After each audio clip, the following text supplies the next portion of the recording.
Well, hey everybody, welcome to our online service this week, and I am so excited to welcome you to this special edition of our online service where I will be interviewing Pastor Amanda about her leadership for us in the missions ministry and why she's so wonderful at that.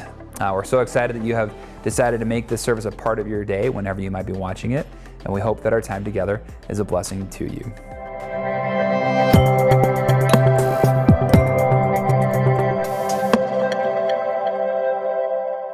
So Amanda, we are in the middle of Missions Month for our church, and you are the associate pastor that leads us in our missions ministry. That's me. Yeah, and I gotta say, it's so great that you have a passion for leadership in this area of the church and ministry, so thank you. You got it. It's my pleasure. I love getting to lead and talk about this stuff. So. I'm gonna ask you a couple questions, and a couple of them are like, for sure, for people that don't know your story a little bit, just Sure. a chance to get to know you better. So why are you so passionate about leading missions for our church?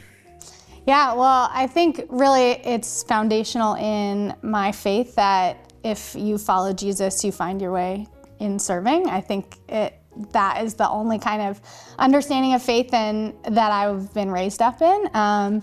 And I think there's something that happens in service where God shows up in ways that is different than in a Sunday service and in some of the other ways that we do life together in the church. So I think it's always just been something I've been drawn to. I've been really lucky and privileged to have a lot of incredible experiences in mission that grow my faith and draw me to that work even more so. And yeah, I always wanted a job where I could serve teenagers and do mission, and here I am. So in Taylor Swift fashion, I'm going to ask you some questions about the eras of your life and how they have helped you become the pastor and mom and wife that you are today. And I think people need to understand that it's like always a package deal. That like we are real people who Sure. happen to be pastors that love our families, and this all matters in our families too. So from your what we're going to call the early years era, how did your growing up time impact your sense of call to service? Yeah. So my mom always took us to church. We moved around when I was little, but the church that I call my home church is called Winnetka Congregational Church. It's in Winnetka. It's where I got married. It's where you married us, me and Terry. And that is where I think my foundation of service and faith came from. And in those early years, my mom took me and my siblings to church. We were really involved. And even from a young age, my mom involved us in hands-on service. So there's a food ministry called A Just Harvest in Rogers Park that serves I think lunch and dinner. We were in school during the day, so we went and served dinners. I'm one of 4 kids, and my youngest brother, Christian, I remember being like probably Riley's age, 4 or 5, being brought into the city to serve meals to folks who were experiencing poverty and specifically food insecurity. So that ministry is called A Just Harvest, and my mom still volunteers there today, but took us when we were young and like soaking it all in, right? So that was one of my earliest experiences of being included in hands-on ministry. I brought a couple props for where like this connects to my faith. These I've had for like a long time. So this I think I made in college or seminary. It was like a wood. This is wood. I don't know. There's like a cross in it, and it says, "Here I am, Lord, send me," which is Isaiah 6:8. It's Isaiah's call story, and Isaiah has this vision of like, I don't know, who's gonna go do this stuff for God, and Isaiah's like, me. A lot of call stories are like, not me, but Isaiah's like, I'll go, here I am, send me. And I feel like that has always been my call story. It wasn't a lot of reluctance. It was always like, put me in, coach. So Isaiah 6:8 has always been a verse that stood out for me. And I made this and probably had this in dorms and stuff like that at some point. And the other one is Micah 6:8, and this one was in the small chapel at my home church. And Micah 6:8 has just stood out to me for a long time. This was from my youth pastor, Jenny. She gave it to me for my pastor office when I came here, actually. And it says, "What does the Lord require of you but to do justice and to love kindness and to walk humbly with your God?"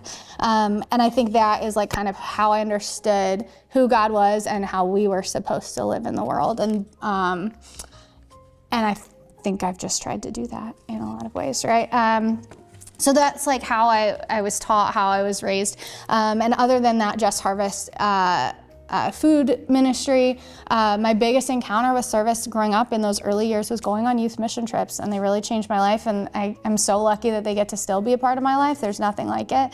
The thing that stood out to me about the trips that I've gotten to lead as a pastor versus those trips is they were international mission trips, so it was like a radical exposure to a life different than yours. Yeah. And you can get that in this country, right? And I've led trips like that where you're like, oh my gosh, I can't believe this is here. I can't believe people live like this here. But they were international, so it was just like that big shock and awe experience. The other thing that was different is we returned to the community year after year. And so something I'll talk about how missions ministry and how missions experiences are life-changing is through ongoing relationships. And so I got to return to communities and build relationships over time in places that are very different than how I grew up. Well, that is amazing. And it's like, I think about how important it is that you have this foundation. And now that you are getting to provide that foundation for others is such a gift, including for my family. And I love that. So you did grow up and left home, and then you had your college era, and which some people don't know is when we got to meet each other. And we still have to thank your mom for that, because she dragged you to the church that I was working at, and the rest is history. But in college, you got to serve at some other organizations, and I think is when you really got introduced to what we would call the self-development of people. How do you help people grow so they can be sustainable providers for themselves? So can you tell us a little bit about what that was like? Yeah, so we met and we started doing youth ministry together in middle school is where I got plugged in. And I actually remember being like, why aren't these people volunteering? Like, where's our service program? I remember that being one of the first challenges I brought to you. And then I still just keep doing that same thing. I was like, what are we doing? Where are these people serving? They're middle schoolers. They can do stuff, right? They have something to offer. So I can't even remember where we took them. I think at the baby fold, actually, to sort stuff. But I wasn't, it was a bigger church I got involved in, right? And so I was really just plugged in through the youth ministry with you and Laura. I wasn't involved in the missions ministry there. But through Second Pres, I did encounter some of their longer standing mission partners, including this place called Western Avenue Community Center, that I think it had a hand in starting or funding. It was actually something I encountered through my college experience, though. I was in a class where I needed to get plugged in for service hours. I needed to be like free staff to an agency. And through our connection at the church, I found Western Avenue Community Center. The way I got plugged in was through being a tutor in an after-school program. And I can tell you, I'm already nervous about needing to help my my kids with homework. It's terrifying. There's nothing about tutoring that lines up with my skill set, except that it is meeting kids who need an extra person to pay attention to them. So I find myself as a tutor in after-school programs and other places a lot, not because I love math or want to learn how to teach multiplication, but I'll show up for you on a school night when your parents aren't home and you're coming to this program instead. So that was where I got plugged in at Western Avenue, and I had a little buddy named CJ who was 5 years old, and I was his reading buddy every week. I think it was on Tuesdays, that experience in college between Western Avenue and then some study time I did up in Chicago is where I wanted to put together the experience I had of growing up in a nice neighborhood and a nice church, being well educated, and serving in these communities that didn't look anything like that. And I wanted to put the two together, and I knew that there was something that I was learning from those experiences that was really meaningful to me. Well, and I know that those years and experiences were incredibly formative for you because it was the time where I think your call to youth ministry and mission merged. Yeah. And here you are as our pastor that leads those things. Yeah. And I know that from day one, I knew that you brought a passion and leadership for areas of ministry that I value but don't have experience in leading. And so that's been such a gift to see that emerge. Now for that church in Bloomington, Second Press, that we are both indebted to for so many ways. And then more churches and more organizations to follow, which is like in the next era. You moved on from college to seminary and went from Bloomington, Illinois to Princeton, New Jersey. And it's, people quickly find out that we went to the same seminary. Which means that I didn't ruin you and you didn't ruin me, because we were like... We were not there at the same time, yeah. But in seminary, so people might not know that you moved to New Jersey to go to seminary and then stayed. My first call was 45 minutes from Princeton too. Yeah, and so we'll maybe combine those for the sake of time today. Sure. So you had your seminary and New Jersey eras. Yeah. Which is very like pop culture to have a New Jersey era. Yeah, yeah.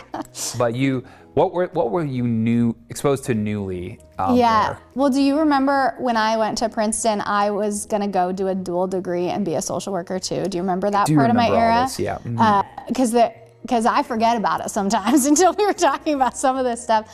So I did develop this call in college specifically to serve young people and serve my marginalized communities through missions, and I didn't know how to do that. And I thought I needed to go be a different kind of professional to be able to do that, right? So these dual degree programs exist where you can get your Master's of Divinity, that's what you get in seminary, and a Master's of Social Work. So I headed up to Princeton thinking I was gonna be there for 4 years and get these 2 degrees. And my experience in seminary was really discerning where I was called to serve fully, right? And I had an experience where I discerned that I was not gonna go get a 2nd degree to be a social worker, because the work I knew God had gifted me to do was in the church, and that what God needed me to do is keep bringing people from the church out into these places and experiences and bring these mission partners to the church and kind of serve in that bridge building capacity. And so I discerned that in seminary, so I took a full-time call as an associate pastor for youth and mission, right? So I got to find, again, a dream job and do that. My seminary years, I got to work at a church called Broad Street in Philadelphia. It was exceptionally formative for me. It was one of the things that made me realize I wanted to do this kind of intersectional work between youth ministry and nonprofits, because that was what Broad Street was doing. It also helped me realize that there... And I want to say, Broad Street is in the arts district of downtown Philadelphia, and it is inhabiting the ministry of Broad Street, an old Presbyterian church that was like in the middle of like a hot area, but was forgotten. And they just started to have a ministry to people who were sleeping outside. It was housing insecure. It was incredible. I mean, picture any kind of downtown fancy church, a Fourth Pres, a Fifth Ave in Manhattan. Like, there are these churches that are cathedral-like, right? These huge, beautiful churches that held important people at one point, and nobody was there anymore. But they have this building that's beautiful, but also falling apart. And who their neighbors were poor folks sleeping outside, queer folks who've been kicked out of their houses, addicts. Just all of the issues that we know need our help in responding to were like literally at their doorstep. And so this church decided to be about the needs of the community, right? So they had an artsy service on Sunday nights, and the part that I got to participate in was bringing suburban youth groups to serve in that church for a whole summer. And it really changed my life, and I think my language for how I talk to kids on our own mission trips we do here, it's just like in my bones from those experiences. So I knew I wanted to do that kind of work. I stayed in New Jersey to do my first call, and there were 2 main things around youth and mission that happened at that church. There was a giant youth mission trip that happened every summer. They were very proud of it. It was like big and shiny and impactful, but it took a lot of work and a lot of resources and a lot of people.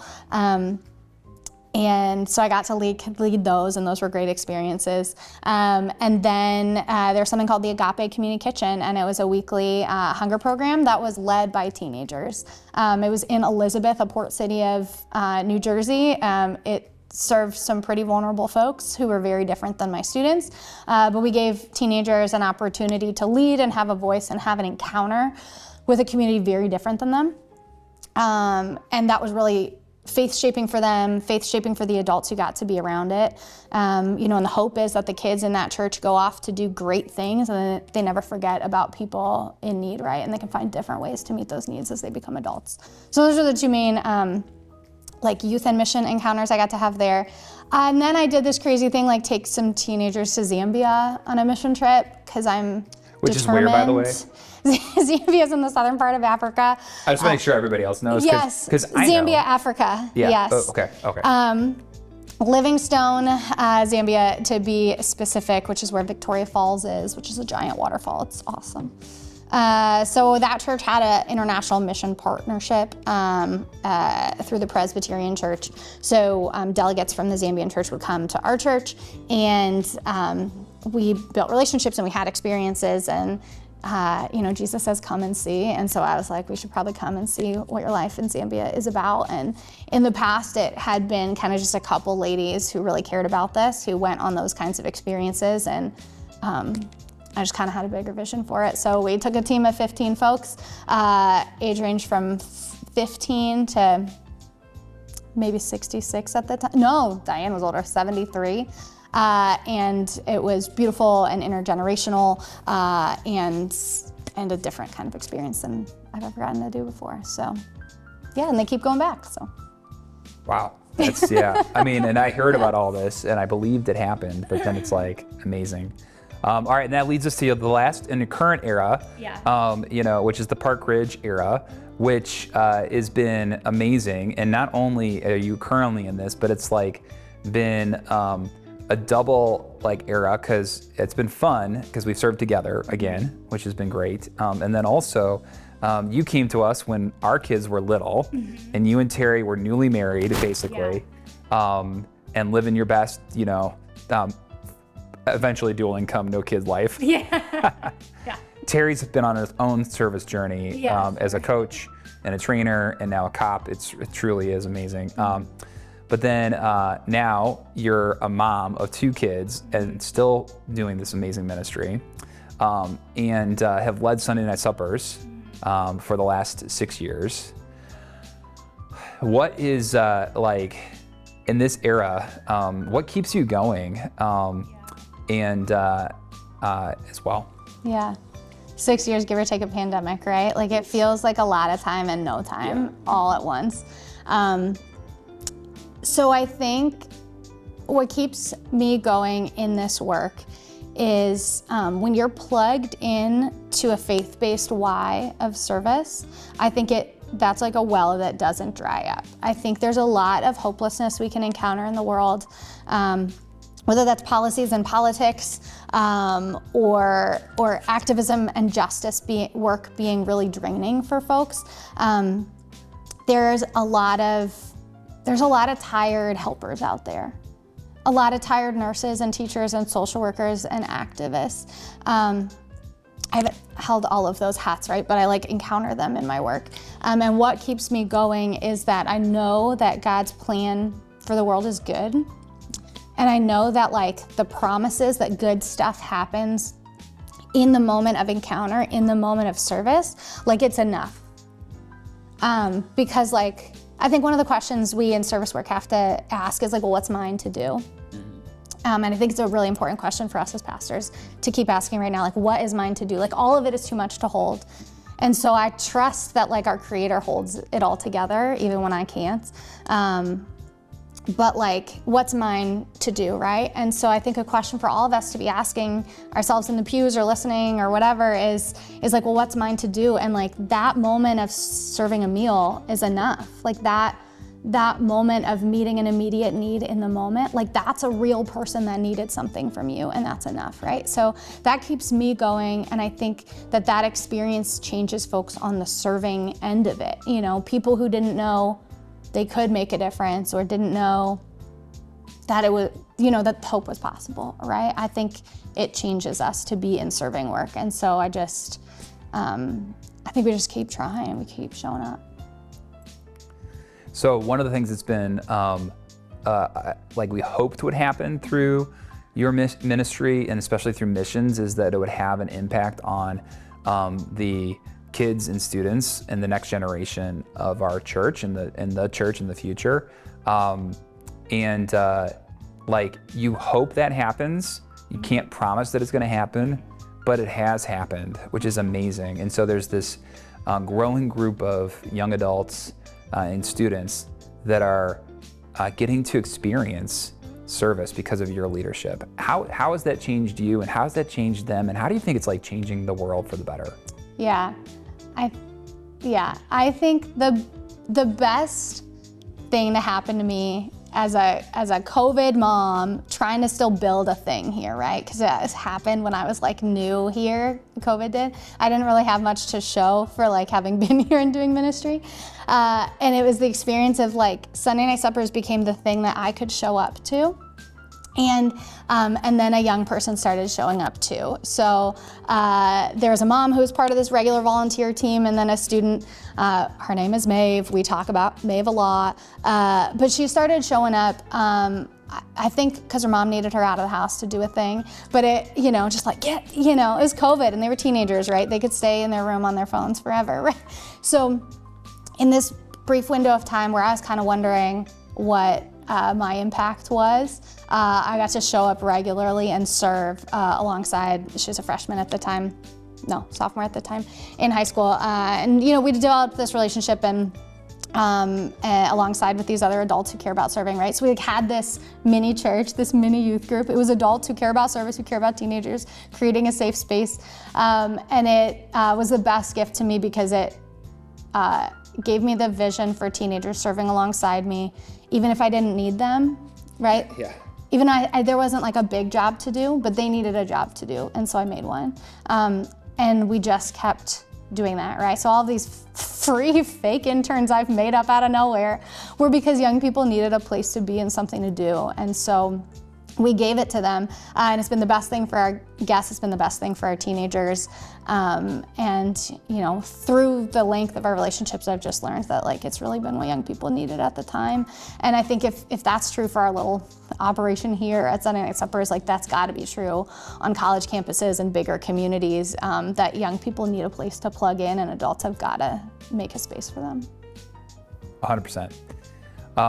Well, as we were getting ready to do this interview, one of the things that struck me as being so true is just that you are so experienced and so qualified and gifted and called to lead us in this area of ministry. And I just want to say how grateful I am for that and how thankful I am that you do this for us. And it's amazing. So thank you. It's just the best. And like, I think it's one of those things where, so I first met you in the fall of 2009, which is amazing. So like, I know most or all of this, but like most people don't. And so that's like why I was excited to kind of go through all the eras with you is, because I think because you look like you're still 19, pretty much. You look much closer to how you did when we met than I do, for sure. But I think, to know that you have intersected with the development of people, housing insecurity, food insecurity, international relief, that you've led all this from a church-based launching spot is something that people don't know exactly all of that. So I'm so excited that people get a better glimpse of that from this time. All right, so my last question for you is there any question that you wish I would have asked that we can pretend I asked and you just answer? I think one of the questions is like, so where do I start or what do I do? How do I get involved, right? And I think a lot of the limitations people put on themselves this time, but I gotta tell you, some of our busiest people serve regularly. And so I think everybody needs to ask themselves like, well, how am I spending my time and how could I be? And I want to challenge everybody that the most transformative service experiences that I've had that I know are possible, they're regular, because the more regular you are, the more relational you are. Serving at a food pantry once a year, maybe that's transformative. I know God shows up in those encounters, but I think that there's so much possibility when things are regular and relational. And I think we're going to try to provide some of those opportunities this year for things to be a little more regular and relational. And then, if you're listening and you're like, my time showing up to a food pantry and carrying heavy boxes is behind me. Like if you're there in that season of life and you're like, my doing years are kind of done. One of the things I'm leaning into in this season for us is that like in our mission partners, we get to be a part of what they're doing. Like in leveraging our relationships and leveraging our resources to make what our mission partners do possible, like we are also there with them. And I think some folks like need that encouragement and reminder that like, even if you're not the one building the ramp or moving the heavy boxes of food, like you can be in this and God can use you in some pretty incredible ways through the network of support that this church already has. Awesome. Well, thanks for sitting down. Thanks for having me. Yeah, to talk. And I think I'll just wrap up with, I think the prayer that we have is we are so grateful for this season of Sunday night suppers. And as we've shared elsewhere, like we've hosted for 6 years here. We've had our incredible co-hosts of St. Mary's Episcopal. And it's both like exciting and unnerving that God is going to do something new and different with our church because we're going to enter a new season of missions ministry. It's a shifting season for you as your girls are now starting kindergarten and or the older one, Riley. So I just think my prayer that I want us to be lifting up is asking, what is God going to do through us that we can't imagine and get excited about. So, well, we'll do it together, right? Sounds good. All right, thanks. Thanks.